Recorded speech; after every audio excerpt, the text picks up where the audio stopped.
ንጉሱ በውበቷ ተማረከ። ግዛቱንና ክብሩን ሊሰጣት ቃል ገባላት።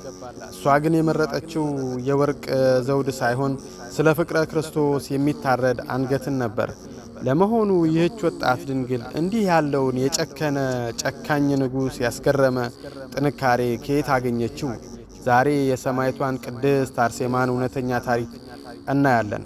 ይህን ቻናል ሰብስክራይብ እና ላይክ በማድረግ እንድትጀምሩት በአክብሮት እጠይቃለሁ። አመሰግናለሁ።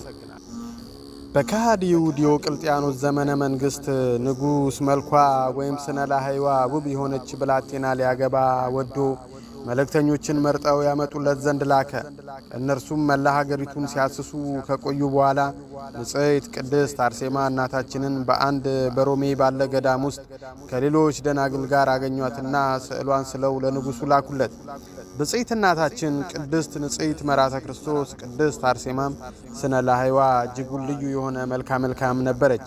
ንጉሡም ይህን ስዕል እንዳየ በልቡ በእጅጉ ፈቀደ፣ እንዲያመጡለትም አዘዘ። ይህ እንደሰሙ እኒያ ደናግልና ቅድስት አርሴማ የገዳሙም መምኔት የሆነችው ቅድስት አጋታ ሸሽተው ወደ አርመንያ ሄዱ።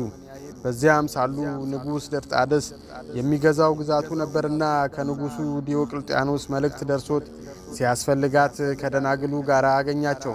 እርሱም በመልካምነቷ በእጅጉ ተስቦ እንዲህ ያለችቱንማ ለራስ ነው እንጂ ማን ሞኛለ በሚል ለንጉሥ ዲዮቅልጥያኖስ መስጠቱን ትቶ ለራሱ እዚያው አኖራት።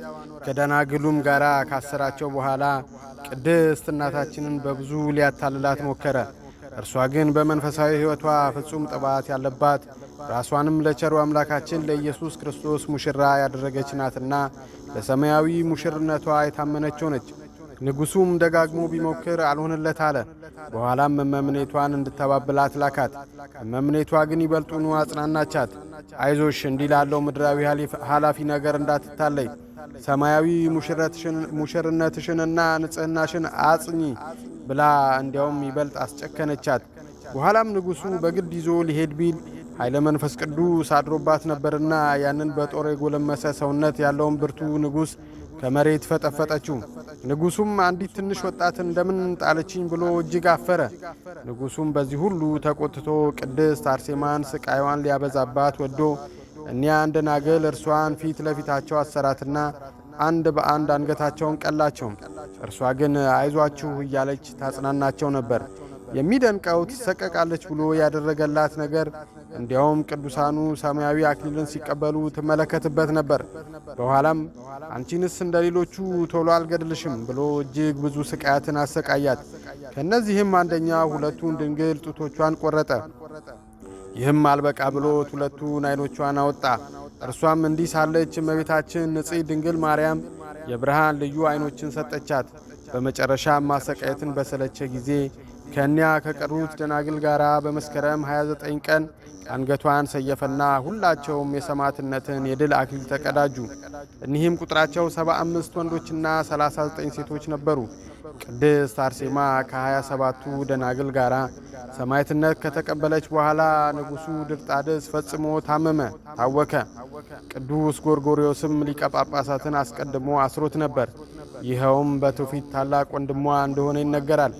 በኋላም ቅዱስ ጎርጎርዮስን ፈታውና ከደዌው ዳነ። የቅዱሳን ደናግል እና የቅድስት አርሴማንም የቅዱሳን ሰማዕታቱን አጽም ፍልሰታቸው በዚህ በቅዱስ ጎርጎርዮስ እንዲደረግ ሆነ። ይህም ታኅሳስ 6 ቀን ነው።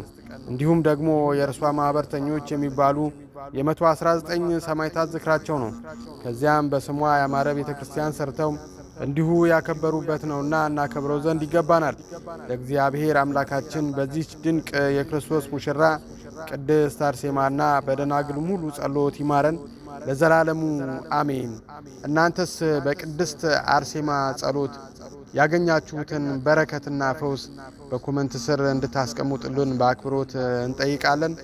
ይህን ቻናል ሰብስክራይብ እና ላይክ በማድረግ እንድታበረታቱን በአክብሮት እጠይቃለሁ። አመሰግናለሁ። ሰላም ቀን ይሁንላችሁ።